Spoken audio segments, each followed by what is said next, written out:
feeling emotional again, and I love it. That's the other thing. That's the other thing. I am a very, very emotional person.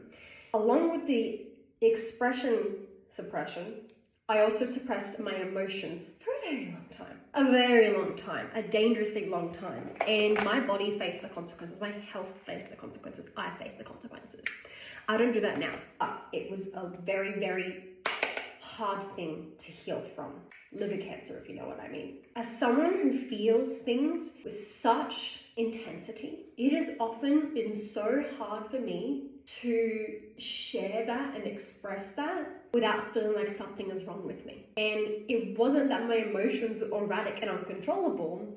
It's actually that the suppression is what made them fester inside of me. So that when I did tap into my emotions, there was an outpour. I would break down. I wasn't one to express it onto others. I've always been one to crash and burn internally, hence the cancer.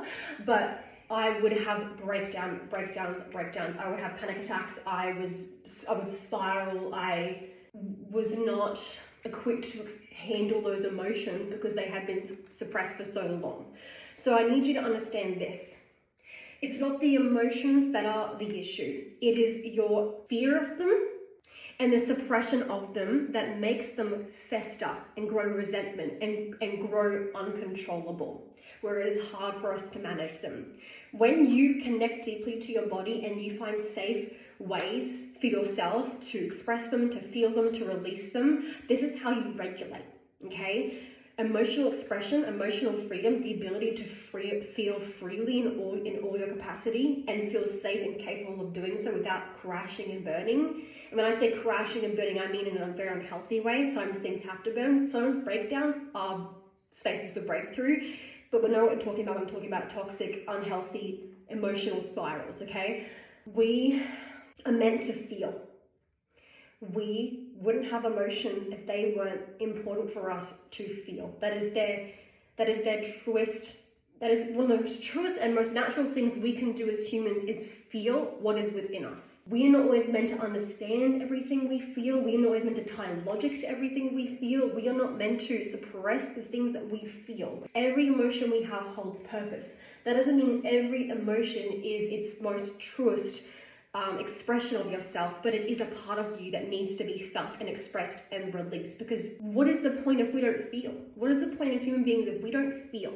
What is the point? Truly, what is the point? As I was saying, as someone who used to fear and judge myself and feel so ashamed of the depth of my emotional spectrum, I am telling you right now that we need to start feeling, okay? I don't mean using feelings as an excuse to treat people like shit. No. I'm just talking about empowering yourself to feel what you feel, let it move through you, and then move into a space of clarity. They're a part of your existence. When you deny your emotions, you deny your natural existence. You deny who you are. Now, your emotions aren't all of you, but they are parts of you. They need to move through you. You don't need to be attached to every single one. I'm just asking you to stop suppressing your most innate parts of yourself, because there is wisdom in the emotions. There is lessons in the emotions. There are things that you are learning about yourself and about others and about this world in your emotions. They are important pieces of the puzzle. I'm not saying treat people like shit and validate every single fucking feeling. Validate your feelings, but it doesn't give you the right to fucking do anything. They're your feelings to feel, okay? They're your feelings to move through. Even if someone's treated you like shit and you've been abused and all these things, I understand that. But unfortunately, they're your feelings. That's the other thing. They're your feelings. Apologies are important. Boundaries are important. It is not someone else's responsibility to make you feel better, unfortunately. Respect is everything. Boundaries are everything. Mutual understanding is everything. Communication is everything. These things are important. But I'm just saying, when it comes to the responsibility of feeling and regulating and moving through your emotions, that is up to you. And I learned that the hard way. I wanted to blame my mother for everything. There are some days where I still do. I haven't been living with her for the past 4 years now. She barely has any part of my life. And as much as it can be so easy to go back and blame her, it doesn't do anything for me. It keeps me stuck. It keeps me resentful. It keeps me being unable to forgive and unable to actually experience the entirety of my emotion. And when I say the entirety of my emotion, is we feel the anger, we express that, we rant about it, we let it out, healthy ways. Then we tap into sadness, we tap into grief, and then we move into forgiveness. There is a natural emotional roller coaster that you go on, There is a natural emotional flow that you move through when you let yourself experience the full spectrum of everything that you feel. When you do that, you do end up in clarity, you do end up in forgiveness, you do end up in relief and peace because you let yourself feel what you need to without staying stuck in it. You get what I'm saying? Do you get what I'm saying? But this shit is fucking important. When you feel stuck, when you feel trapped, when you feel unable to get to the point you want to get to the point of clarity, to get to the point of inspiration, to get to the point where things are moving and shifting and change is happening, because change is the most natural.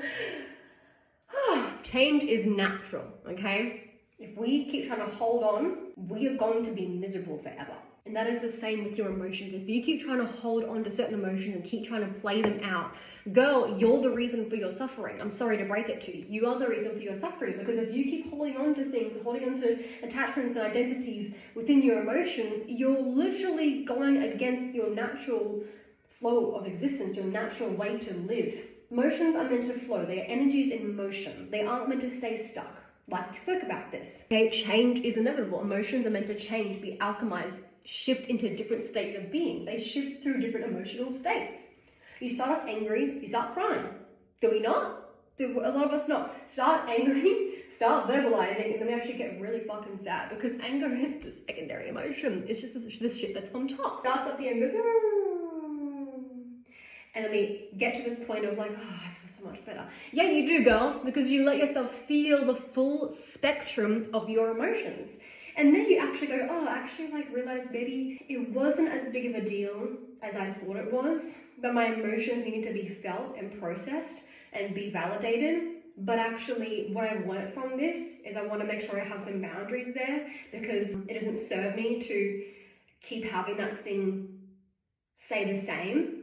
And I actually see the parts of this that I want to grow and change and improve because I allow myself to feel the full spectrum of my emotion, and I've learned from it. This is evolution. This is emotional evolution. This is emotional freedom. This is you re-empowering yourself with the ability to feel every facet of your being, to move through it, to stay unattached. I'm talking detachment in terms of letting it flow, allowing yourself to accept, allowing yourself to grow, allowing yourself to learn the lesson from the emotional trigger that you experienced. If you are sick and tired of things repeating, it's because you are stuck in certain emotions and you're attaching to them, and they are sitting in you with no space to truly be released and transformed and created anew. I'm being so fucking for real right now. This shit is important. And if we as a society don't start tapping into the fullest spectrum of our existence and our emotions, we're going to stay stuck forever.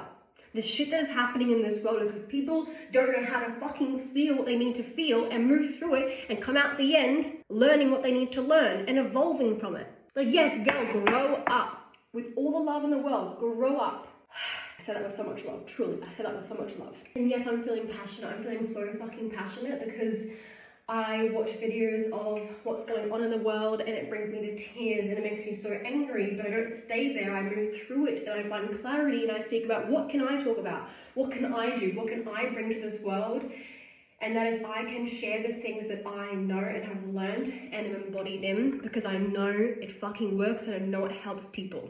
Because I had fucking liver cancer, I was suppressed, I was stuck in trauma with a narcissistic mother. I thought the weight of the world was on my fucking back. And I was the only one who could get myself through it, out the other end, realizing that I've always been free, that it was my mind and the attachment to the stories I kept telling myself that was keeping me stuck and miserable, suppressed and suffering. And I was likely gonna die if I didn't change shit, if I didn't start doing something different. And yes, that started with feeling and allowing myself to move through it, and allowing myself to just exist exactly as I am. Be so truly connected to my authenticity. I really, really hope this has resonated with people. If it triggers you, ask yourself, what is feeling so stuck and suppressed and trapped? Because that will drive anyone insane.